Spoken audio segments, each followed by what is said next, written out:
Hey, help support the show by joining the Patreon or becoming a YouTube member. Also hit that like button to subscribe if you want more Cavs-focused content.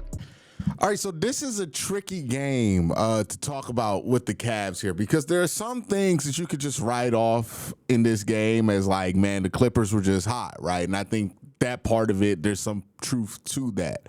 Like Bogdanovich, and by the way, every single member of that 2022 Hawks team sees absolute red when they play against the Cavaliers for whatever reason. But Bogdanovich went 8 of 8 today, 4 of 4 from 3, got 20 points off the bench. That feels random, right? Like that does feel random. You caught one of the few healthy Kawhi Leonard games, and not just a healthy Kawhi Leonard game, a classic healthy Kawhi Leonard game. 12 of 19, 5 of 6 from 3, 33 points, had 4 steals, 4 assists, 7 rebounds. Kawhi was cooking, right? James Harden had 22 points, but he wasn't very efficient. He was 2 of 11 from 3, 5 of 18 from the field. I wasn't really sweating the James Harden stuff. He got to the line a ton. You can live with that, right? You can definitely beat the Clippers with James Harden playing like that. So, yeah, there was some of that going on, right? Some tough luck by you just caught a team when they're hot. All of that stuff, that's there, that's true. The one thing I cannot ignore, though, about this game is Zubac, right? Zubac had 28 points, 20 rebounds. Zubac had as many defensive rebounds, just defensive rebounds, 12, as the Cavs front court, and Evan Mobley and Jared Allen had total rebounds. Cavs had 11 rebounds between Evan Mobley and Jared Allen. He out-rebounded just on defensive boards alone what the Cavs were doing on total boards. He clearly out-rebounded both Evan Mobley and Jared Allen in this one, and he outplayed both Evan Mobley and Jared Allen. And the reason I bring this up is a problem, right? Because it wasn't like Zubac was making everything. He was like cashing threes on you. This wasn't one of those games where it was like, oh my God, he's making bullshit. He was 13 of 18 from the floor, but he was able to get close to the rim whenever he wanted to, right? Like that was the problem.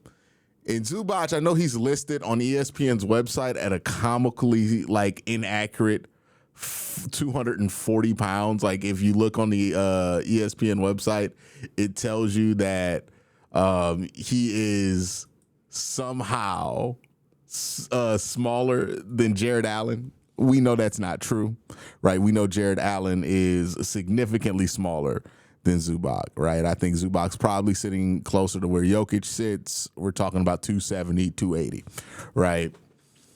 And this is the big problem the Cavs have. Now, luckily, there's not a lot of teams in the East that can exploit this, but this is the big problem the Cavs have. When they go up against a true big, they don't really have a good answer, right? Because they don't have somebody strong enough to be able to back down or defend Zubac properly, right? The problem, and the whistle was not light in this game. It was inconsistent, actually. The whistle was inconsistent in this game. And there were times where they were just letting Zubac, get physical, right? And if it got any level of physical, Jared Allen, just physically speaking, he's just so much smaller than him. He's not winning that battle. That is a big problem for the Cavs defensively when they go up against real bigs, right? Now, if we're looking in the Eastern Conference with Joel Embiid not in the picture, it's not a ton of real talented bigs, right? Because you just can't be anybody who's big and do this to the Cavs.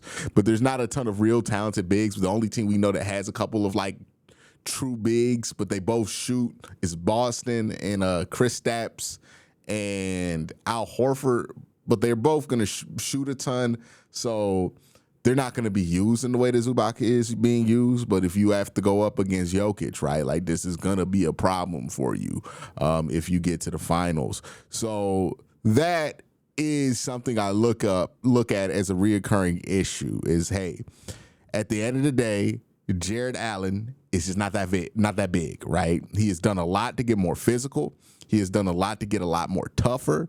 I think he's done a lot to get stronger, but he's not a giant frame guy, right? Like he's not able to kind of hold up when you go up against it. And it's not like the Giannis size guys. Like Giannis is big and strong, obviously, but I'm talking about guys who could back you down, right? Specifically, like Zubac is built like Jokic. Like, you feel me? Like, that's what I'm talking about. That kind of stuff is going to be a problem. It's not something I think pops up a ton in the East. Let me look up the East standings so I can see if there is another big like that that's slipping my mind right now. Like what? Mitchell Robinson's not as like he's not Zubac on the offensive side of the ball. He's not. What's Mitchell Robinson averaging right now? I don't really think Mitchell is the same type of problem, and it's very unlikely you have to play him. Yeah, like Mitchell Robinson averages like 5 points, right? Zubac averages like 14, 15. So it's not just being big, right? It's having any kind of offensive skill set, and then you're a giant. Giannis is a very different big than what we're talking about. Detroit, do they got a big like that? I don't think so. Atlanta, not really. Orlando, not really. Yeah, see, you're not going to run into a ton of this in the Eastern Conference, right? Like maybe you could say Cat, but Cat's not super physical. But because Cat can score on the offensive side for sure, but he's not really going to back you down and be super physical about it. Cat's going to get his buckets from a number of places on the court. But yeah, like the Jokic worries me, right? Like that kind of stuff worries me with this team. So that is something that I'm going to walk away from this game still concerned about is, hey, if a team does have a big that can ratchet up the physicality against Jared Allen and they outweigh Jared Allen, is that going to be something that we can recover from? Now, ultimately, I think a lot of this game comes down to the Cavs doing two things very poorly: shooting in the fourth quarter period and free throws in the fourth quarter. But free throws overall, the Cavs were 65% from free throw and had some bad free throw performances. I think Ty Jerome was awful from free throw today, right? 2 of 5. So you had some bad performances from the free throw line from some uncharacteristic people. Like you expect Evan Mobley to go like 4 or 6. But Ty going 2 of 5, you can't really have that, especially in a close game. Couple times where the Cavs could have brought this in within the score, but did not get the free throws they needed. Fourth quarter shooting was just abysmal. The Cavs didn't make a single jump shot in the fourth quarter, I believe. Like, it was that brutal. I'm not being hyperbolic. Yeah, they made 1 3, my bad, 1 corner 3. And then I think they proceeded to go 1 of 12 from 3. Darius and Donovan were bad from 3 at the end of this game. Just a lot of unlucky bounces too. Like, I don't want to make it seem like they were just completely off shooting, but yeah, there's a lot of unfortunate bounces, a couple of air balls. The thing that I didn't love too, and by the way, that one made 3 was from Max Strus. The thing that I didn't love was that Max Strus did have it going in that second half. He had like 24 entering the third quarter. And we just like went away from him, right? We didn't really give Max Strus much to look at or much to do in the fourth quarter. Kind of took him on and off the court. I thought with the game that he was having and the fact that you weren't really getting a scorcher from Darius or Donovan, that you should have found a way to kind of get him out there. I know they wanted to get other people on the court, but I thought in this game, when he's been so hot, you got to get him out there. You got to get him some shots, especially when you're shooting 1 of 12 from 3. So that's something that's light, though. I don't expect that to be like a gigantic problem for this Cavs team. But the size thing with Jared Allen, not a ton of people can do this to him, right? But there are a select few that are the size to do that outweigh him significantly. And we don't really got an answer for that, right? We got an answer for pretty much almost anything. Like wings, you throw that at us, we got an answer. You got an elite guard, you throw that at us, we got an answer. But a really big dude at center, we don't got an answer for that, right? Because, we could throw Jared Allen out there, but just Jared Allen was completely ineffective versus Zubac, and then was also ineffective on the other side of the court. And I don't really see what else he could have done because he was just being physically dominated in this one. Again, I think people sometimes take that and start taking liberties with shit like this and say that like Evan Mobley and Jared Allen are soft. I don't think that's the case. I just think that Zubac outweighs these guys significantly and is able to just get more leverage, especially on a night where where he's not getting like called on a light whistle, right? Like you can't really push back in the way that Jared needs to in order to stop him, just because he's just simply outweighed. Like it's just a mismatch, even though they're both centers. So Jared was 4-7 from the floor, which is not great for Jared. Jared usually is like 6 or 7, 5 or 7 at the worst. 8 points, 8 rebounds. So just wasn't an effective night for him. Evan was minus 27 in this game. Don't know what happened with that. Had 17 points. He was fairly aggressive offensively. Again, just was not a factor on the boards, though. Only 3 rebounds. He got out-rebounded by Darius Garland. Got to rebound better. Got to rebound better than that. Absolutely cannot have that happen. Cannot have your 7-footer get out-rebounded by Darius Garland, got out-rebounded by Donovan Mitchell, got out-rebounded by Max Strus. And that's about it who out-rebounded him. Who out-rebounded him on the Clippers? Kawhi, Nicholas Batum, and Bogdan Bogdanovic, right? Like, goddamn. But, it's just that's what concerns me, right? The rebounding, the fact that you got out-rebounded 29-49 in this game, the fact that Zubac was able to dominate you that much physically, right? Like it wasn't like he was just cashing every jumper, putting you in a tough place defensively. That would be fine, right? Okay, like some days you just got it going in the NBA, but the inability for us to do anything physically with him, that is what concerns me. Now, again, let's bottle it up, right? The Cavs are still 56-12. They're still a really good team. We knew this West Coast stretch was going to be tough with the start time being 10 p.m., right?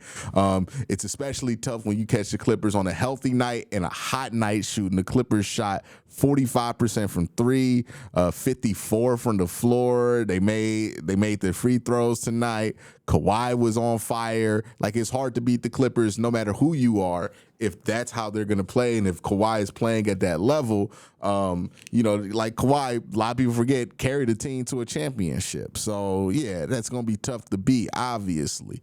But so take the criticism of the Cavs in that bottle, right? Don't let us leak out and start freaking out on the internet or anything like that. There are some things like any basketball team to be concerned about with the Cavs, but ultimately this is still a very, very good basketball team. They're in a tough part. We talked about this in my last video, that this was going to be a tough stretch for the Cavs, right? I do believe the 1 seed will be determined by how the Cavs get out of this West Coast trip. Let's look at the schedule here real quick before we head out. They get Sacramento tomorrow on a back-to-back at 10 o'clock. That's going to be tough. You get Phoenix on Friday. And then you get Utah 3:30, Portland 10 p.m., San Antonio, you're back at home. So from now until next Tuesday, the Cavs are going to be in a rather peculiar place when it comes to the scheduling. They're going to be on the West Coast. They're going to be playing late. This is going to be a tough stretch for them, right? If they can get out on this stretch, beat Sacramento, beat Phoenix, beat Utah, beat Portland, go 4-1 through this stretch, you're good. You should be able to retain control of the 1 seed overall, not just of the East. Obviously, the Cavs have a much tighter grip on that. If you drop a couple of games, go on your first 3-game losing streak since Thanksgiving, then, it gets a little bit more dicey, right? Then you're kind of counting on other teams to lose, and it kind of messes up everything for you as far as the 1 overall seed conversation goes. So, yeah, I think this West Coast trip is going to determine whether the Cavs can retain that number 1 overall privilege. But we'll see what happens going forward. This is just one game. The Cavs are still 56-12. They got Sacramento tomorrow. Looking forward to see how they respond to this and if they come out willing to be a little bit more physical. Another thing to think about, too, with this Cavs game and why I have my reaction, I have my concerns, but I'm not going to try to draw a whole picture of it. The Cavs are in this weird spot where they have the East pretty much like locked up, and they are playing these Western Conference teams right now who really need to win, or these Eastern Conference teams who are like really caught in that quagmire at the middle and the bottom of the East. So they're getting teams that need to win to secure playoff position. They're not a team that needs to win to secure playoff position. So, there's a little bit of a dissonance there too. So keep that in mind when reacting to a win or a loss either way. But that's where we're at. Let's see how the Cavs come out tomorrow. Y'all have a great day. Have an even better night. Peace.